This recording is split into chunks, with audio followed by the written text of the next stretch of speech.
Good evening everyone, my name is Manmeet Singh Bhatti from advance engineers.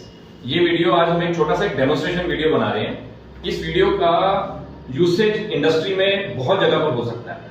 So food की companies भी इसको usage में ले आ सकती हैं, एलपीजी की कंपनीज इसको यूसेज में ला सकती है। आज हमने एक यूज केस सिनेरियो बनाया है एलपीजी का। तो एलपीजी का एक प्रोसेस होता है जिसको हम बोलते हैं एसटीपी। तो जितने भी सिलेंडर यूज किए जाते हैं वो सिलेंडर कुछ सालों के बाद रिकमेंड किए जाते हैं कि उनको दोबारा टेस्टिंग के लिए लेके जाया जाए। तो आप जो अपने घर में सिलेंडर यूज कर रहे हैं उसके ऊपर एक अंदर डेट लिखी होती है।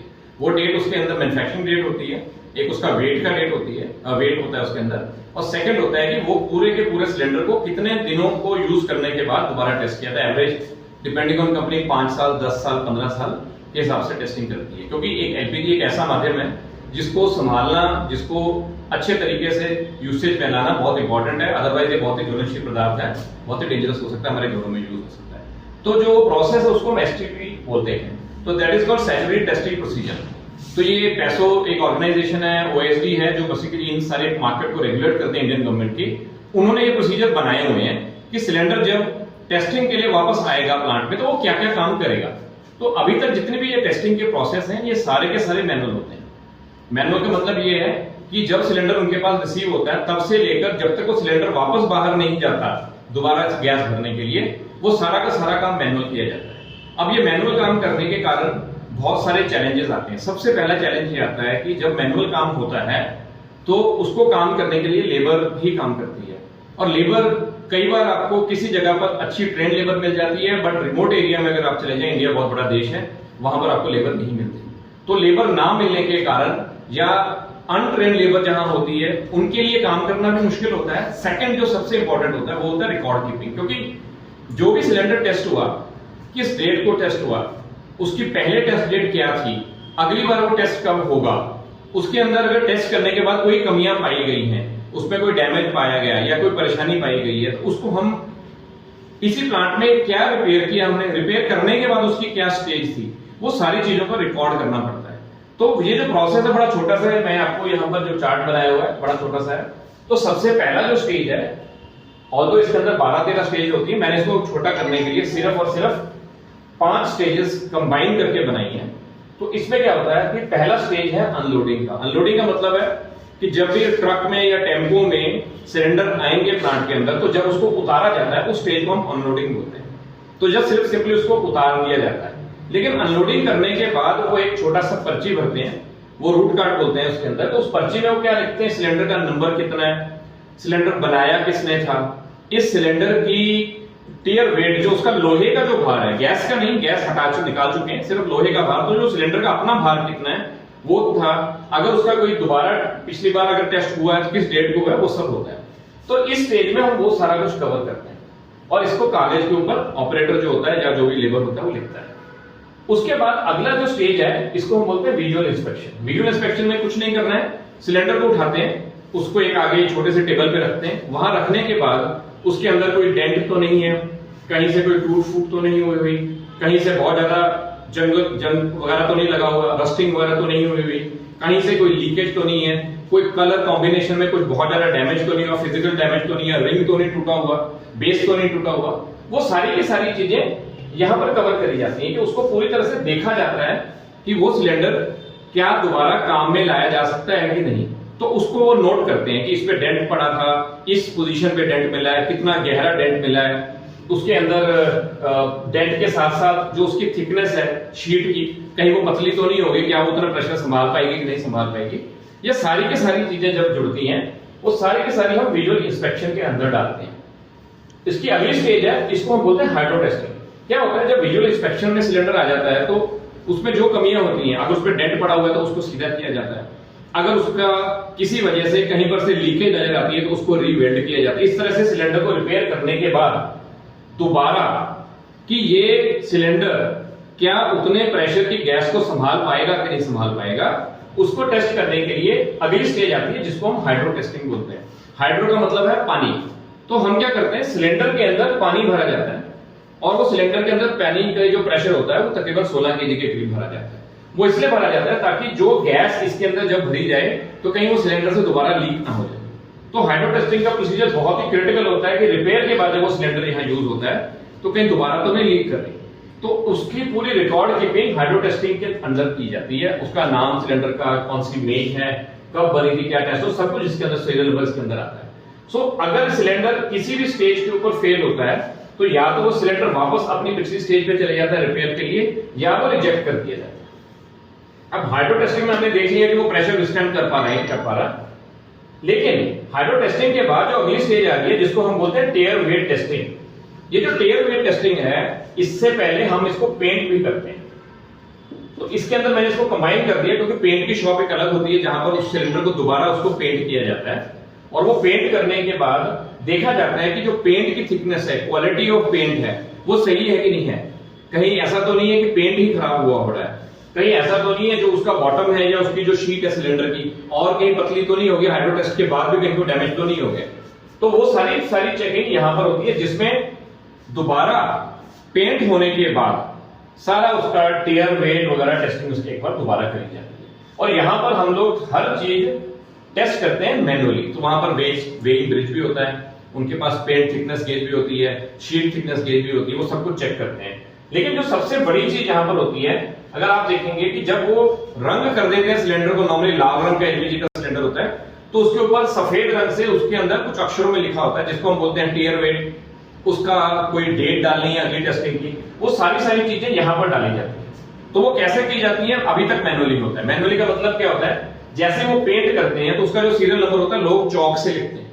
वो चौक का इस्तेमाल करते हैं कि उसके बाद हमने उसको पेंट से लिखना है तो चौक से लिख देते हैं ताकि परेशानी ना हो। अब परेशानी ये होती है, जैसे वो पेंट होता है तो उसके ऊपर चौक जो गीला होता है वो पेंट को ही खराब कर देता है, तो वो आपके काम ही नहीं आता।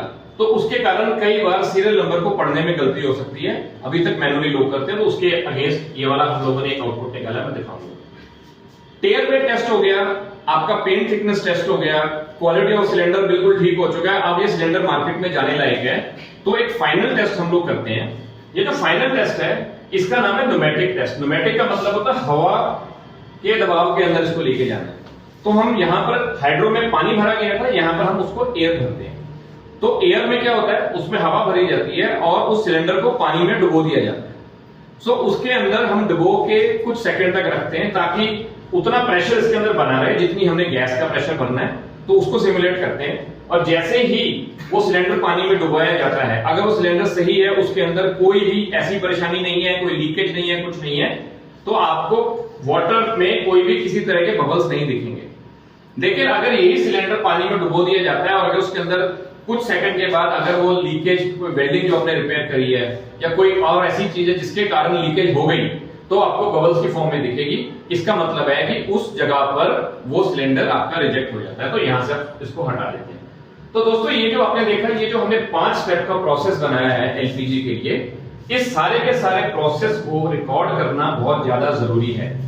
वो ओएसडी की रिक्वायरमेंट है, क्योंकि ये ऐसा पदार्थ है एलपीजी जो बहुत ही ज्वलनशील है, आपके घरों में इस्तेमाल होना है, इसीलिए इसमें 1% की भी गलती की गुंजाइश नहीं की जा सकती। तो उसके लिए इस पूरे के पूरे प्रोसेस में कि हर प्रोसेस पे, हर स्टेज पे प्रॉपर टेस्टिंग हुई है कि नहीं हुई है, रिकॉर्ड मेंटेन किया गया कि नहीं किया गया, उस पूरे प्रोसेस के लिए एक चार्ट बनता है जिसको रूट कार्ड बोला जाता है।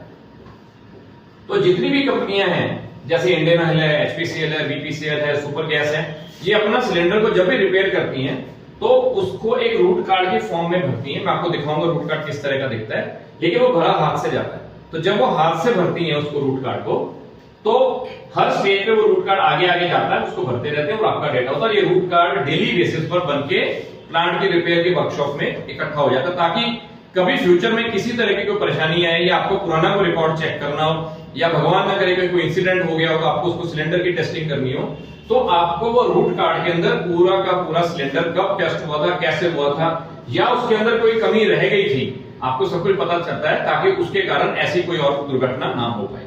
तो ये दोस्तों बड़ा सिंपल सा प्रोसेस है। अब ये प्रोसेस जो मैंने आपको दिखाया है, ये प्योरली मैनुअल है। मैंने हमने एक्सप्लेन किया है कि ये जो 5 स्टेप का प्रोसेस है, ये 5 स्टेप का प्रोसेस हमें सिलेंडर्स की टेस्टिंग के लिए, रिपेयर के लिए, उसको फाइनल दोबारा प्रोसेस में यूज करने के लिए, भर के दोबारा भेजने के लिए यूज करना पड़ता है, जिसके लिए एक रूट कार्ड बनता है। तो आज हम लोग आपको दिखाएंगे कि इसी रूट कार्ड को पूरी तरह डिजिटलाइज कैसे किया जा सकता है। डिजिटलाइज करना इसलिए भी जरूरी है कि ये पर्टिकुलर सिलेंडर कब कहां रिपेयर हुआ, कैसे रिपेयर हुआ, उसकी एंट्री भी आपको मिल जाए। ये इंडिया के किसी भी कोने में जाकर रिपेयर हो, आज दिल्ली में बना है और रिपेयर चेन्नई में हो रहा है और उसका इस्तेमाल नॉर्थ ईस्ट में गुवाहाटी में कहीं हो रहा है, तो आप उसको ट्रैक कर पाए। अब बहुत सारी कंपनियां ट्रैकिंग सिस्टम्स बनाती हैं, तो वही टेक्नोलॉजी हम लोगों ने यूज करी है।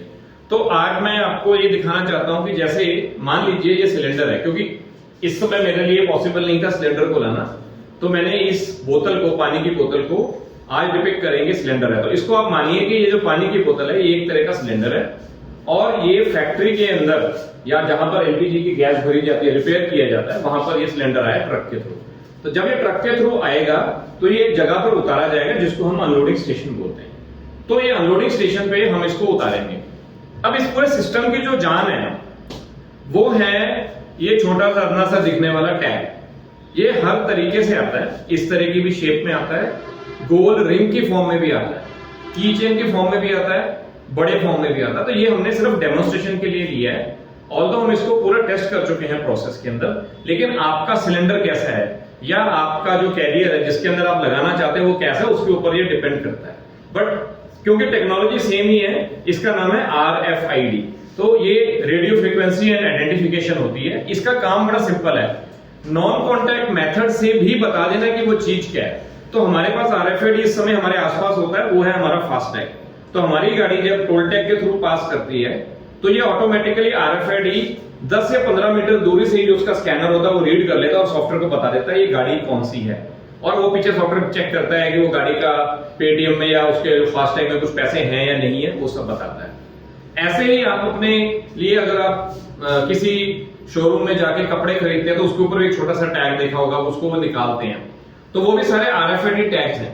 क्योंकि अगर कोई बंदा उस गेट के थ्रू क्रॉस करेगा और उस टैग के अंदर कोई इंफॉर्मेशन नहीं होगी तो वो सेंसर बोलने लग जाते हैं। तो बड़ा सिंपल सा काम है। तो ये स्टैंडर्ड टेक्नोलॉजी है, सिर्फ फर्क होता है इसकी बनावट का, कि ये जो टैग बनाया गया ये इंडस्ट्रियल ग्रेड का होना चाहिए, सिंपल नहीं होना चाहिए। क्योंकि जब ये सिलेंडर अनलोडिंग की स्टेज में आएगा तो अनलोडिंग होगा, विजुअल इंस्पेक्शन होगा, इसकी हाइड्रो टेस्टिंग होगी, टीयर वेट चेक होगा, रीपेंटिंग होगी, काफी गलत तरीके से, गलत तो नहीं मैं कहूंगा, बहुत ही कंडीशंस ऐसी खराब होती हैं, रेगमाल से करते हैं, वेल्डिंग करते हैं, टेम्परेचर गर्म होता है, धूप में पड़ा रहता है, तो आपके टैग खराब होने की उम्मीद होती है, चांसेस बहुत ज्यादा होते हैं। अभी क्या ये वाला जो टैग है इंडस्ट्रियल ग्रेड का टैग है, इसको आप रेगुलर यूज कर सकते हैं, ये इसका सिस्टम है। तो अभी हम क्या करेंगे कि इस वाले टैग को बड़े सिंपल से तरीके के, इसके पीछे हमारी 3M की टेप है, ये आपको दिख जाएगी 3M की टेप है, ये इंटरनेशनल क्वालिटी है। इसको क्या करते हैं, हम इसको हटाएंगे और इसको इसके ऊपर चिपका देते हैं।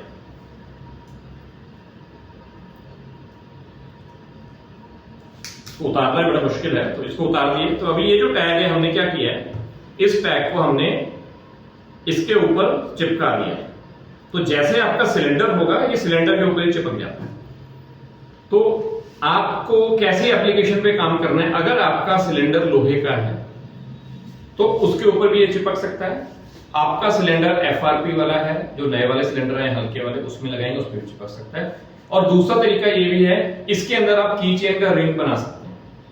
तो आप वही रिंग आप चुपचाप सिलेंडर के जो रिंग होता है उसके अंदर ऐसे टांग भी देंगे तभी ये काम कर सकता है। तो ये आपकी इच्छा, आपने कैसे यूज करना है। अगर इसको आप चिपका देंगे तो दोबारा यही टेप दोबारा लगानी पड़ेगी आपको दोबारा यूज करने के लिए। अदरवाइज अगर आप नहीं चिपकाएंगे, रिंग से बनाएंगे, तो क्या रिंग से आप इसको टांग सकते हैं। टांगने के बाद जब ये सिलेंडर ये सारे 5 प्रक्रियाओं को पास करके निकल जाएगा तो वो रिंग को आप उतार सकते हैं, टैग को दोबारा इस्तेमाल भी लाया जा सकता है। सो ये आपकी चॉइस है कि आप कैसे यूज करना चाहते हैं। तो ये टैग अभी हमने सिलेंडर पे चिपका दिया है। मान लीजिए कि ये सिलेंडर अभी आपका अनलोडिंग स्टेज पे है, स्टेज नंबर 1 पे है।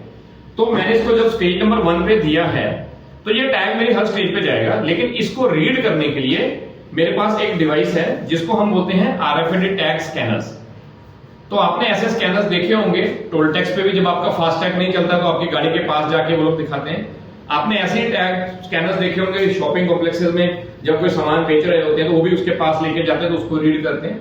तो अलग अलग इनकी यूसेज होती है, लेकिन खासियत क्या होती है, इसके आगे जो ये एंटीना लगा हुआ है ये कुछ नहीं करता है, ये इस टैग की तरफ कुछ वेव्स फेंकता है और जब वेव्स अंदर जाती हैं और वो टैग उसको कुछ इंफॉर्मेशन रिफ्लेक्ट करता है, वो यही रिसीव होती है।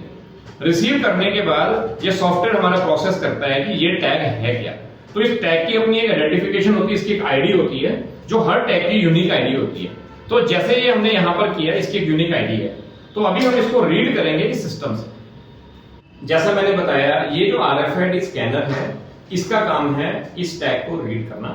तो ये पहला स्टेज यही है कि ये जब भी हमारे पास सिलेंडर आया, हमने उसके ऊपर RFID टैग लगा दिया, चाहे चिपका दिया, चाहे लटका दिया, या किसी केसिंग में डाल दिया, कैसे भी डाल दिया, RFID टैग अब यहाँ आ गया है।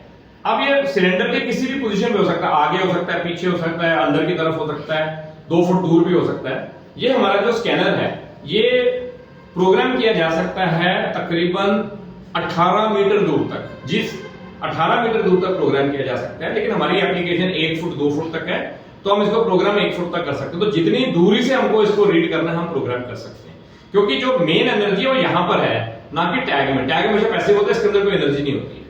तो अभी हम ये जो, अगर आप देखेंगे हमारे टैग को, तो इस टैग के अंदर हमारा सॉफ्टवेयर है, और इस सॉफ्टवेयर के अंदर इसको हम स्कैन करेंगे। तो अब हम, मेरा सिलेंडर आ गया, मैंने टैग लगा दिया, और साथ में मेरा ये सॉफ्टवेयर यहां चल रहा है, मेरा सॉफ्टवेयर यहां पर भी चल रहा है। तो इस सॉफ्टवेयर पे अगर आप देखेंगे, एक विंडो खुला हुआ है।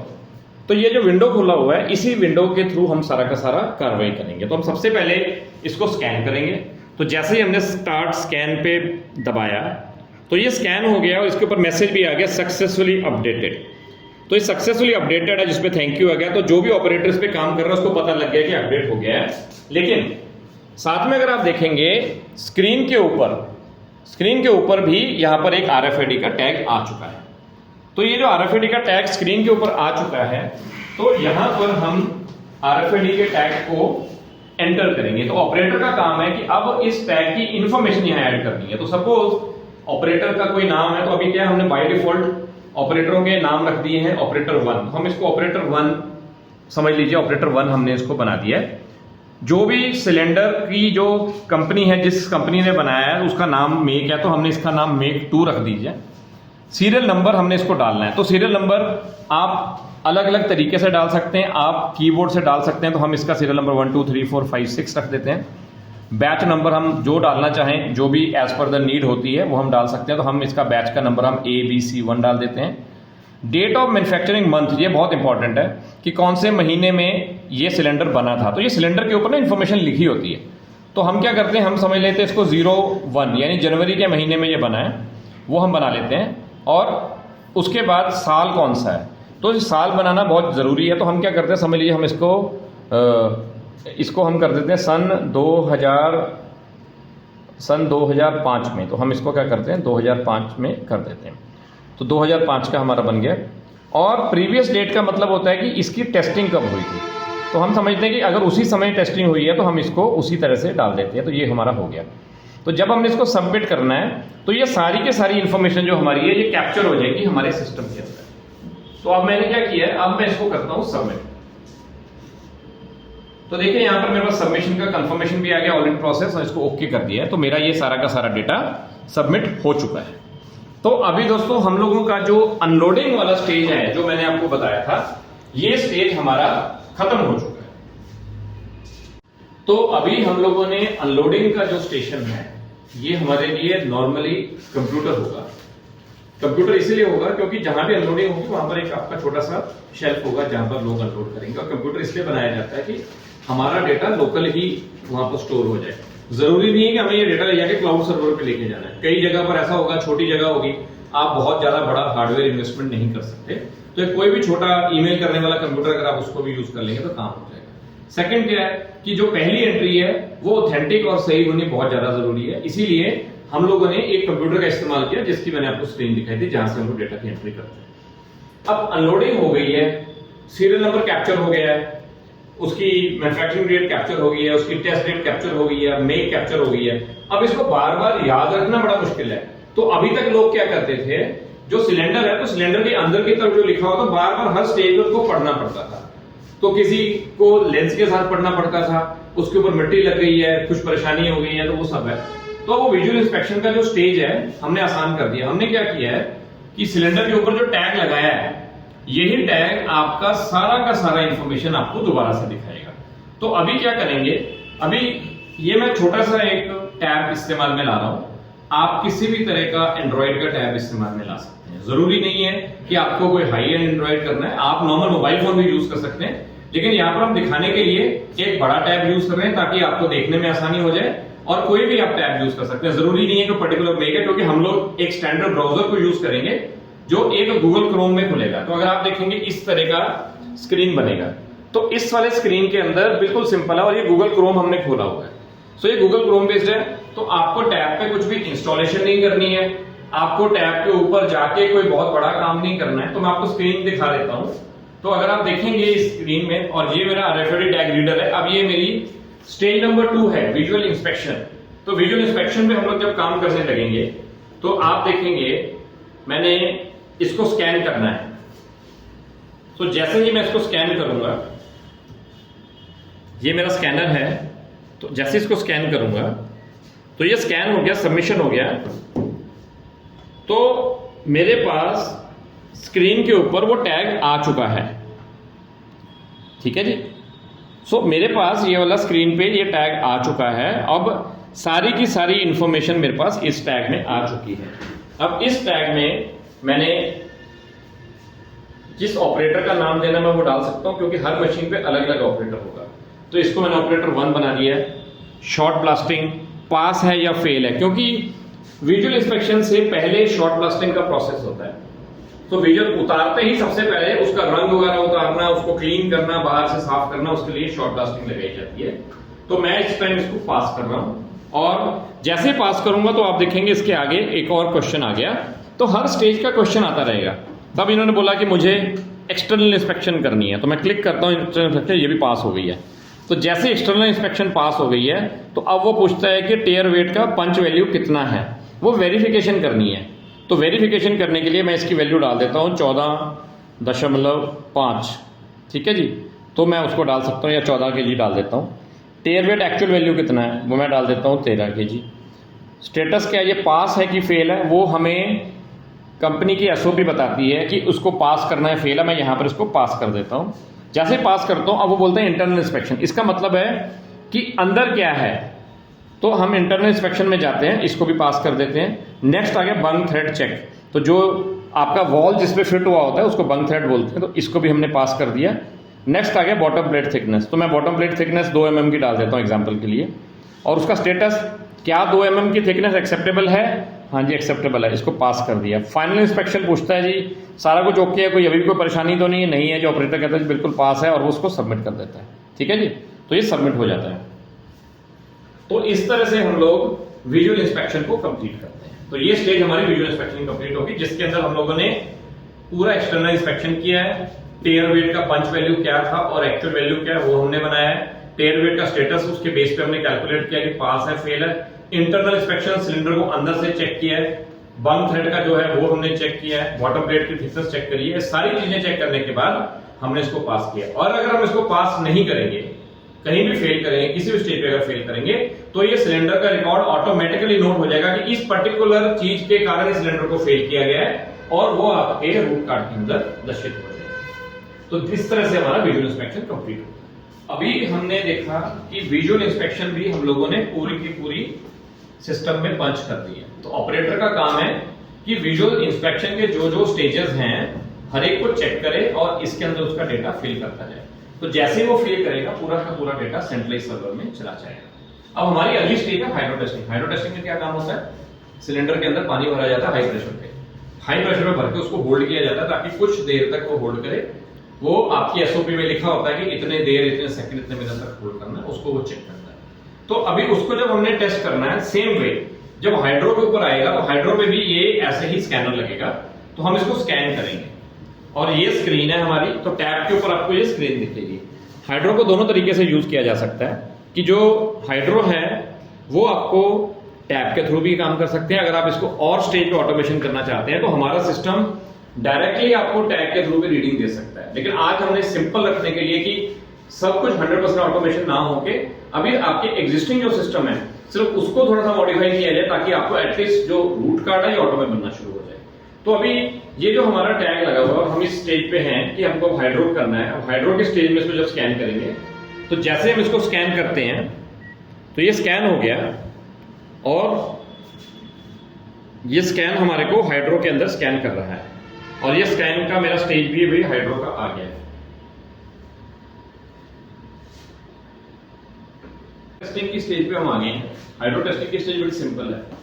टैग को स्कैन किया गया, उसकी आईडी आ गई और अगर आप देखेंगे सॉफ्टवेयर के अंदर आपको उसका सीरियल नंबर, उसका बैच नंबर, उसका मैन्युफैक्चरिंग डेट, प्रीवियस डेट जो हम लोगों ने पिछली स्टेज में ऐड करी थी वो आपको यहाँ पर दिखेगी पूरी। अब इसी के अंदर अब इस स्टेज के ऊपर भी आपका ऑपरेटर अलग आ गया, तो हम ऑपरेटर नेम चेंज करेंगे, तो हम इसको ऑपरेटर नंबर 2 कर देते हैं। मशीन का नंबर जो जितनी भी आपकी हाइड्रो टेस्टिंग की मशीन है, 1 नंबर है, 2 नंबर है, उसका नाम आ जाएगा। उसमें गन कौन सी पे ये लगा हुआ है तो हम करते हैं इसको गन नंबर 1 पे डाल देते हैं। न्यू टेस्ट डेट क्या होती है? न्यू टेस्ट डेट आपको जो अगली डेट इसकी टेस्ट के लिए डालनी है, इसके कितने देर के बाद आपको डालनी, तो आप अपने हिसाब से डाल सकते हैं।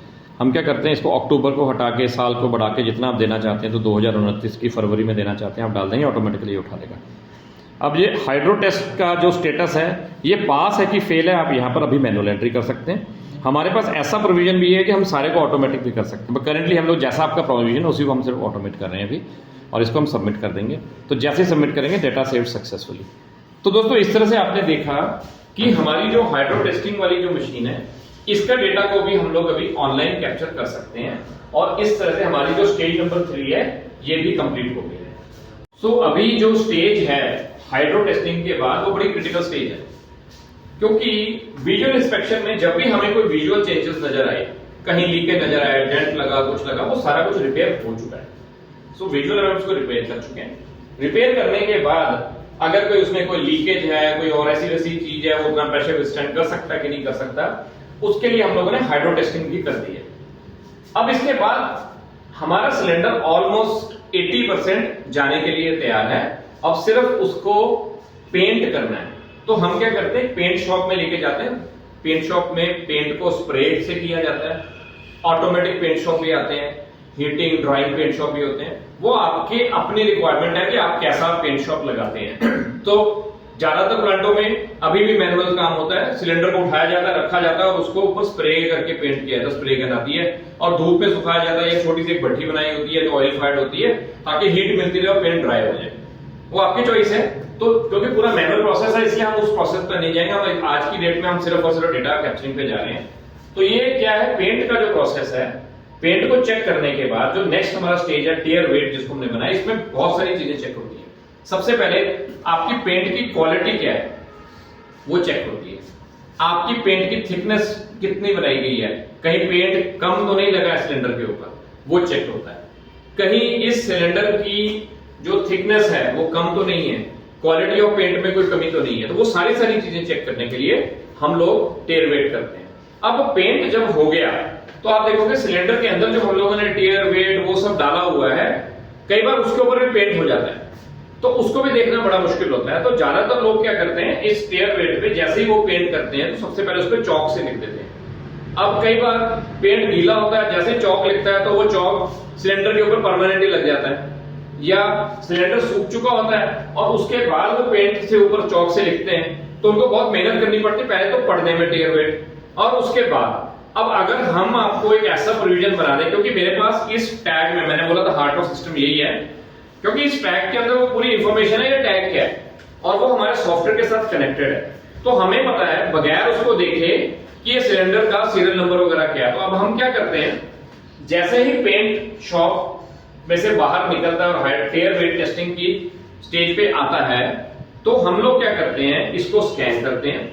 स्कैन करते ही हमारे सॉफ्टवेयर के अंदर पता लग जाता है इसका सीरियल नंबर वगैरह क्या है। तो हम क्या करते हैं, वो पूरा का पूरा डेटा डाल के, क्योंकि इसके बाद जो नेक्स्ट स्टेज है उसको हम बोलते हैं स्टेंसिलिंग। स्टेंसिलिंग का मतलब होता है उसके ऊपर पेंट से उसके अक्षर लिखे जाते हैं कि इसका टियर वेट कितना है, इसकी नेक्स्ट टेस्ट डेट कितनी है, इस टाइप की चीजें उस पर लिखी जाती हैं। अब वो सारी की सारी चीजें हम ऑटोमेट करेंगे। अब ऑटोमेट कैसे होगा, इसके पास हमारे पास ये एक लेबल प्रिंटर है।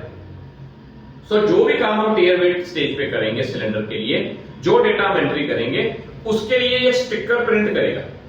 तो ये छोटा सा स्टिकर है, तो जैसे ही वो हमारा डेटा बन जाता है तो ये स्टिकर प्रिंट हो जाता है। ऑपरेटर वो स्टिकर उठाता है और उस सिलेंडर पे चिपका देता है। दो फायदे। पहला फायदा, ऑपरेटर को अंदर घुस घुस के पेंट को उतार के उसका टियर वेट चेक नहीं करना है। उसकी टेस्टिंग डेट चेक नहीं करनी है, मैन्युफैक्चरिंग डेट चेक नहीं करनी है, मेक चेक नहीं करना है, ना ही चौक से उसके ऊपर कुछ लिखना है। ये स्टिकर अपने आप जो रिक्वायर्ड इंफॉर्मेशन है, जो हमने स्टेंसिलिंग करनी है सिलेंडर पे, अपने आप बना देगा। तो आइए हम जरा एक बार ये प्रोसेस चेक करते हैं। तो सबसे पहला हमारा स्टेज है कि हम इसको स्कैन करेंगे। तो जैसे हम इसको स्कैन करेंगे तो सबसे पहले मैं आपको टैब दिखा दूं कि टैब का फॉर्मेट क्या है, तो उसमें आपको दिख जाएगा।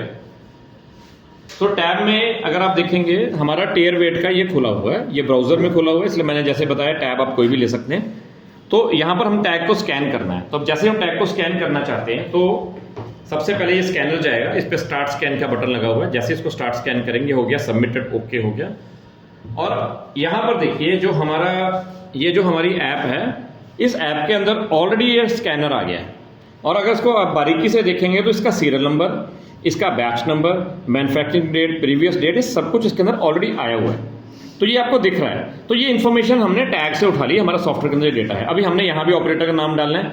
चलिए यहाँ पर ऑपरेटर का नाम 3 नंबर का ऑपरेटर डाल देते हैं। अब इसकी फिर से वही जांच होगी जो रिसीविंग के टाइम में हुई थी। तो हम क्या कर रहे हैं, इंटरनल इंस्पेक्शन रिपोर्ट पास हो गया जी। बंग थ्रेड चेक है जी, हाँ जी ये भी पास है। पेंट कवरेज कि पूरा कवर किया गया कि नहीं किया गया, हमने इसको भी कर दिया, ये भी पास है। फिर आ गया पेंट की थिकनेस कितनी है, हम कहते हैं जी 2 mm की है, ठीक है, सॉरी 1 mm कर देते, 2 mm तो बहुत बड़ा हो जाएगा, 1 mm। पेंट थिकनेस स्टेटस हाँ जी पास है जी। नेक्स्ट क्या है, टेयर वेट पंच वैल्यू कितना है जी, टेयर वेट वैल्यू 14 है। टेयर वेट एक्चुअल कितना निकला जी, 13 है। एग्जाम्पल के लिए दे रहा हूँ मैं, आगे कुछ भी हो सकता है। टेयर वेट स्टेटस, अब आपके पास एसओपी बनी है कि 14 किलो अगर उस पर लिखा हुआ है लेकिन 13 आ रहा है तो 1 kg की टॉलरेंस अलाउड है, हम कहते हैं हाँ जी बिल्कुल अलाउड है जी, इसको पास कर देते हैं। तो ये सारी स्टेज हमने बना दी है, ये पास हो गई है सारी की सारी स्टेज। अब जैसे इसको पास किया हमने इसको सबमिट कर देना है। तो देखिए डेटा सेव्ड सक्सेसफुल हो गया है और ये हमारा डेटा सेव हो चुका है। चलिए तो ये डेटा हम लोगों ने इसको सबमिट कर दिया, ये डेटा हमारे पास आ गया। सो अभी हम देख रहे हैं ये प्रिंटर ने हमारा टैग प्रिंट कर दिया है। तो ये जो हमारा लेवल है, ये लेवल जैसा अपने को डिजाइन करना है वैसा हम कर सकते हैं। सो जैसा मैं आपको बता रहा था कि लोग चौक से लिखते हैं, कुछ लिखते हैं, तो इसके ऊपर हमारी इंफॉर्मेशन है, न्यू टेस्ट डेट क्या है, टीयर वेट कितना है, जो आपको स्टेंसिल करना होता है। तो ये इसके साथ ही कर देते हैं। और नॉर्मली हम लोग क्या करेंगे, इसको सिलेंडर के ऊपर हम चिपका देंगे। तो जैसे हमने इसको सिलेंडर पे, अभी ये बॉटल आपको छोटी लग रही है इसलिए इसके ऊपर ज्यादा नहीं दिखेगा, इसको चिपका दिया जाता है। तो जब वो सिलेंडर स्टेंसिलिंग के लिए आगे जाएगा तो जो बंदा स्टेंसिल कर रहा है उसको ज्यादा ढूंढना नहीं है, उसके सामने डेट पड़ी होगी, उसको खाली स्टेंसिल लेना और उसको डालना है। बहुत आसान काम है, उनका बहुत ज्यादा समय बचेगा और गलती होने का कोई स्कोप नहीं। तो ये हो गई थी हमारी स्टेज नंबर टीयर वेट की टेस्टिंग। अब टीयर वेट की जो टेस्टिंग है, इसके बाद जो हमारी अगली स्टेज है उसको हम बोलते हैं न्यूमेटिक टेस्टिंग। न्यूमेटिक टेस्टिंग में क्या होता है, सिलेंडर बन चुका है, पेंट वेंट हो चुका है, सब कुछ हम लोग कर चुके हैं। अब इस सारे प्रोसेस को फाइनल भेजने से पहले हम हवा भर के टेस्ट करते हैं, क्योंकि ये एलपीजी के लिए यूज हो रहा था, इसमें एलपीजी की गैस भरी जाएगी। हम इसको हवा भरने के लिए यूज करते हैं। तो जब न्यूमेटिक में हवा सिलेंडर में भरी जाती है तो प्रेशर के साथ भरी जाती है, सो दैट जो वो प्रेशर हमने सिलेंडर में डाला है वो चेक करे और हमें बताए कि ये सिलेंडर इतनी गैस का प्रेशर ले पाएगा कि नहीं ले पाएगा। तो दोस्तों अगर वो प्रेशर नहीं ले पाएगा तो लीकेज हो जाएगी। तो इस सिलेंडर को चुपचाप ये गैस भरते हैं और एक पानी के टब में डाल देते हैं। तो जैसा आपने टायर का पंचर देखा होगा ना, ट्यूब का पंचर चेक करते हैं, तकरीबन वैसा ही प्रोसेस होता है, बट यहां पर हम लोग सिलेंडर के साथ करते हैं। तो सिलेंडर में गैस भरी जाती है, एयर भरी जाती है। एयर भरने के बाद सिलेंडर को पानी के अंदर लटका दिया जाता है। अगर उसमें बुलबुले उठने लगे इसका मतलब है सिलेंडर लीक कर रहा है, अगर बुलबुले ना उठे तो वो लीक नहीं कर रहा है। तो अभी हम स्टेज पे आ गए हैं जिसपे हम समझते हैं कि ये वाला जो हमारा सिलेंडर है हमारे पास लास्ट स्टेज पे आ गया। तो इसको हमने स्टार्ट स्कैन किया तो ये हमारा सबमिट हो गया। तो आप ऐप पे देखेंगे तो आपको यहाँ भी स्कैन किया हुआ दिखेगा। इसको सीधे कर लेते हैं, ज़्यादा इजी रहेगा देखने में। तो ये टैग नंबर आ गया, देखिए यहाँ पर फिर से वही चीज़ है, सीरियल नंबर आ गया आपका, बैच नंबर आ गया, मैन्युफैक्चरिंग डेट आ गई, प्रीवियस डेट आ गई। ये सारा इसने अपने आप उठा लिया है और टैग के सारे आपको कहीं पढ़ना नहीं, अपने आप उठाएगा। यहाँ भी हमने ऑपरेटर नेम है, हमने ऑपरेटर नंबर को 4 कर दिया। और स्टेंसिल का जो स्टेटस है हम इसको पास कर देते हैं, आखिरी वाला स्टेज। फिर पंचिंग का स्टेटस है, हमने इसको पंच ठीक किया है, हाँ जी ये कर दिया है। बंग थ्रेड चेक है, हाँ जी बिल्कुल पास है जी। वॉल फिक्सिंग हमारी कितने mm तक हुई है वो करते हैं। तो हम क्या करते हैं, हम इसको लिख देते हैं 10 के लिए। वॉल फिक्सिंग स्टेटस के हिसाब से सही है जी, हाँ जी ठीक है जी। न्यूमेटिक मशीन नंबर, जिस मशीन पे वो टेस्ट हुआ था न्यूमेटिक PT1 कर दिया। उसके अंदर जो गन है जिस पे टेस्ट हुआ था उसका नाम आ गया PT Gun 2। Pneumatic test status उसके हिसाब से पास है या फेल है, हम इसको पास कर सकते हैं। ये हमारा स्टेज है जिसमें हमने एंट्री कर दी है। इस न्यूमेटिक को भी हम ऑटोमेटिक कर सकते हैं, हम सेंसर लगा के डायरेक्टली आपको बता सकते हैं कि ये वाला सिलेंडर पास हो गया, नहीं ऑटोमेटिकली इतनी एंट्री करने की ज़रूरत नहीं है। लेकिन इस स्टेज पे इंपॉर्टेंट है वाल्व फिक्सिंग आपको चेक करना है, वो बहुत इंपॉर्टेंट होता है। तो जब तक ये चेक नहीं करेंगे तो मैनुअल एंट्री करना है। इस स्टेज पे हमने इसको कर दिया, जैसे हमने इसको सबमिट किया तो ये हमारा डेटा भी सबमिट हो गया। तो देखिए दोस्तों, ये बड़ा सिंपल सा प्रोसेस है जो हमने बना दिया। सो हर स्टेज के ऊपर आपको इस तरह का एक रीडर लगाना है। ये रीडर मल्टीपल टैग्स को रीड करता जाएगा, 1 2 3। तो जैसे ही आप इसको रीड करेंगे, वो ऐप हमारे इस रीडर पे भी खुल जाती है। तो आप इसी ऐप के थ्रू काम करना चाहे तो इसी रीडर से भी आप काम चला सकते हैं। यही ऐप हमारे पास अलग टैब के ऊपर भी खोली जा सकती है, जैसे मैंने आपको दिखाया। तो इस टैब पे भी खोली जा सकती है। वो आपकी कैसे कॉम्बिनेशन पे आपको काम करना है कि स्कैन करना है और टैब पे करना है। कई लोग इसी टैब को किसी छोटे से एक पैनल में लगा के इंडस्ट्रियल पीसी की तरह यूज कर सकते हैं। तो आपको जिस तरह से आप लगाना चाहो आप उस तरीके से लगा सकते हैं। पूरी फ्लेक्सिबिलिटी है। ये कस्टम मेड सिस्टम इसीलिए बनाया गया है क्योंकि यूजर हर तरह का होता है, हर तरह के यूजर को हर तरह की सुविधाएं चाहिए। किस जगह पर कैसी इंस्टॉलेशन होती है, कई जगह पर अच्छे पैनल लगते हैं, कई बार नहीं लगते। और इस टैब की खासियत क्या है, क्योंकि ये वाईफाई है तो आपको केबल कहीं नहीं डालनी, सिर्फ आपका जो मेन पीसी है जिसपे आपकी रिपोर्ट बनती है सिर्फ उस पे केबल डालनी होती है प्रिंटर के साथ कनेक्ट करने के लिए। वो भी कि प्रिंटर जो है, प्रिंटर क्योंकि कंप्यूटर के साथ कनेक्टेड है, तो हमारा प्रिंटर भी अगर आप देखेंगे तो हमारे एक लैपटॉप के साथ कनेक्टेड है, तो वो पूरा दिखा रहा है।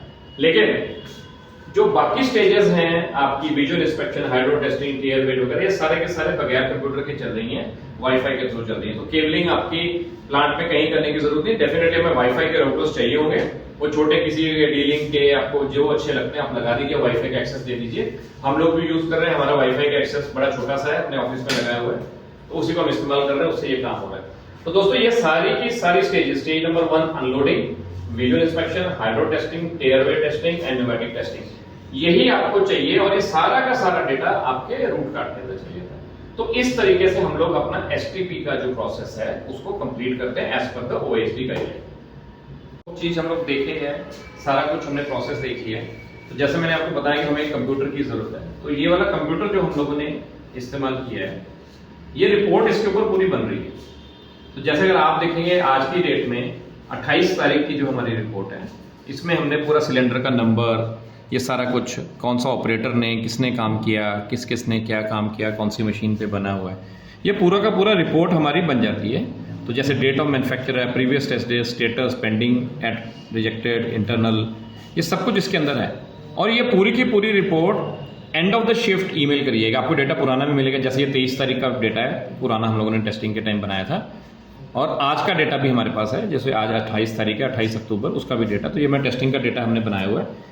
इसकी रिपोर्ट रोज शाम को आप प्रोग्राम कर सकते हैं कि आपको शाम को 5 बजे चाहिए रिपोर्ट जब आपकी शिफ्ट एंड होती है, या रात को 8 बजे चाहिए, डेट वाइज चाहिए, हफ्ते वाइज चाहिए, वो रिपोर्ट्स आप कस्टम मेड यहाँ बना सकते हैं। वो कस्टम मेड रिपोर्ट आपके प्लांट के कंसर्न ऑफिसर्स को, प्लांट इंचार्ज को, एसटीपी के इंचार्ज को, क्वालिटी के, सेफ्टी के, अगर कोई ओएसडी के मॉनिटर है, ये ऑटोमेटिकली ईमेल हो जाएगी और आपके पास यहाँ भी सेव रहती है, ताकि अपना डेट एंड टाइम निकाल के आप रिपोर्ट को दोबारा भी प्रिंट कर सकें।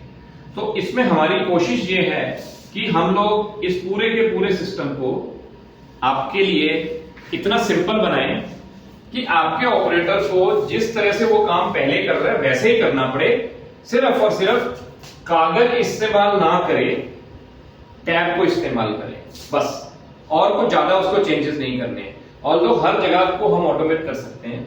हम आपके हाइड्रो टेस्टिंग को भी ऑटोमेट कर सकते हैं 100%। हम आपकी विजुअल इंस्पेक्शन को विद स्पेशल एआई कैमरास के थ्रू भी हम इसको कर सकते हैं। टीयर वेट टेस्टिंग, न्यूमेटिक, ये सब कुछ हम फुली ऑटोमेट कर सकते हैं, ऑपरेटर की जरूरत भी नहीं रहेगी। लेकिन वहां स्टेज तक पहुंचने में खर्चा और समय दोनों बहुत ज्यादा लगने वाला है। तो आज आपकी जो कंडीशंस हैं, ये सारा मैनुअल प्रोसेस है। आप इसको पूरे को रूट कार्ड को ऑटो में बना सकते हैं और ऑटो में जनरेट कर सकते हैं और आगे सबमिट कर सकते हैं। तो इस तरह से हमने ये 5 पॉइंट्स कंप्लीट किए। अभी हमने देखा कि ये हमने 5 प्रोसेस किए और मेरे को जानकारी अभी भी मिली है कि कुछ लोग काम कर चुके हैं ऐसा, कुछ लोगों ने ट्राई किया है ऐसा करने का। उन्होंने क्या किया है कि ये वाला जो स्कैनर है, इसकी बजाय जो हम एक नॉर्मल बारकोड रीडर होता है, बारकोड रीडर देखा होगा जिसके ऊपर पट्टियां बनी होती हैं, वो स्कैनर जो हमारा शर्ट के पीछे भी लगा होता है, रीड करने के लिए बना होता है। कई बार हम कुछ सामान खरीदते हैं तो दो तरह के स्कैनर यूज किए थे। बारकोड जो होता है वो विजुअल होता है, उसको देखना पड़ता है, तो देखेंगे तब आपको इंफॉर्मेशन मिलती है। और ये है RFID, तो जो ये वाला टैग है इसको देखने की जरूरत नहीं है, वायरलेस टैग है। सो थोड़ा सा ही फर्क है। तो अभी क्या होता है, जब आपने अनलोडिंग वाले टाइम में आपने सिलेंडर लिया, उसके ऊपर आपने बारकोड चिपका दिया। अब वो बारकोड है कागज का, तो आपके यहां पर अनलोडिंग से लेकर पूरा क्लीनिंग, सारी मशीन के थ्रू जाना, visual inspection, hydro testing, tare weight, pneumatic, ये पूरी स्टेज के अंदर टैग के ऊपर बहुत ज्यादा दबाव पड़ता है। हीट का, टेम्परेचर का, एब्रेजन का, पेंट का, वाइब्रेशन का, हर चीज का। तो काफी सारे, क्योंकि कागज ही है, तो काफी सारी कंडीशन में वो कागज या तो मटमैला हो जाता है, या खराब हो जाता है, या उतर जाता है, आप उसको देख नहीं पाएंगे। तो यूजर के लिए बहुत बड़ा प्रॉब्लम है, स्पेशली यहां पर जब पेंट होता है। अब आपने तो टैग यहां लगा दिया अनलोडिंग पे, अब वो टैग पेंट के बाद क्या होगा, क्योंकि पेंट तो ऊपर से लग जाएगा, तो जैसे ही वो पेंट हो जाएगा तो वो वाला जो टैग है यहाँ रीड हो, तो यहाँ पर फिर से वही चौक वाला काम करना पड़ता है। तो जो आपने मेहनत यहां से करी है वो इस स्टेज पे खत्म होगी। RFID टैग लगाने का ये बेनिफिट है कि ये स्टेज यहां से लेकर अंत तक चलता है। अब इस टैग को आप रीयूज कर सकते हैं, ये एक बहुत बड़ा पार्ट है इसके लिए, क्योंकि कागज को दोबारा यूज करना नेक्स्ट टू इम्पॉसिबल है ऐसे प्रोसेस में। लेकिन ये टैग है जिसको आप अगर रिंग के साथ टांग देते हैं अपने सिलेंडर के ऊपर, उसको जब आपका ये प्रोसेस से बाहर निकल के इस टैग को निकालिए, सॉफ्टवेयर में से वो नेल हो जाता है और आप उसको यूज कर सकते हैं। तो ये एक बहुत बड़ा सिस्टम है जो हम लोगों ने बनाया है, और ये सारे के सारे प्रोसेस हम लोगों ने मेड इन इंडिया में बनाए हैं। हमारा सॉफ्टवेयर भी इंडिया में बना हुआ है। टैब्स डेफिनेटली हमारे को चाइना से इंपोर्ट करने पड़ते हैं, क्योंकि अभी इंडिया में कोई ऐसी कंपनी बनी नहीं है, बट जो सिस्टम की जो इंटीग्रेशन है ये हमारी मेड इन इंडिया है। सो मेरी रिक्वेस्ट है दोस्तों कि जो भी लोग आज की डेट में LPG के सिलेंडर्स की मार्केटिंग कंपनी में काम करते हैं या उसकी इंजीनियरिंग पोजीशन पे हैं, अपने सिलेंडर्स को दोबारा रीटेस्ट करते हैं, वेरीफाई करते हैं, जो आपके लिए कंप्लायंस का एक बहुत बड़ा मुद्दा होता है और बहुत ही जरूरी है हमारे लिए। और वो अपने रूट कार्ड को फुली ऑटोमेट करना चाहते हैं, डिजिटलाइज करना चाहते हैं, तो we have a solution ready for them for their demonstration anywhere in the India at a notice of 2 to 3 days। तो मैंने आपको एप्लीकेशन दिखा दी है, हार्डवेयर हमारे पास तैयार है। तो अगर आप चाहते हैं कि आपके प्लांट में ये पूरा का पूरा प्रोसेस लगा दिया जाए ताकि आप भी इस तरह की परेशानियों से आजाद हो सकें, तो मेरे से संपर्क करें। मेरा ईमेल आईडी, मेरा फोन नंबर आपको डिस्क्रिप्शन बॉक्स में मिल जाएगा। I am always ready to work with you for any kind of the solutions. दूसरी बात, क्योंकि हम लोग ऐसी कंपनी है जो हम अपने कस्टमर्स को पार्टनर्स मानते हैं, ताकि अगर आपके बिजनेस में कोई चैलेंजेस हैं हमें बताइए, हम उसको सॉल्यूशन भी देंगे आपको, और वो सॉल्यूशन ऐसा होगा जो मेड इन इंडिया होगा, उसकी जो टोटल वैल्यू फॉर मनी है वो काफी गुना ज्यादा होगी। धन्यवाद।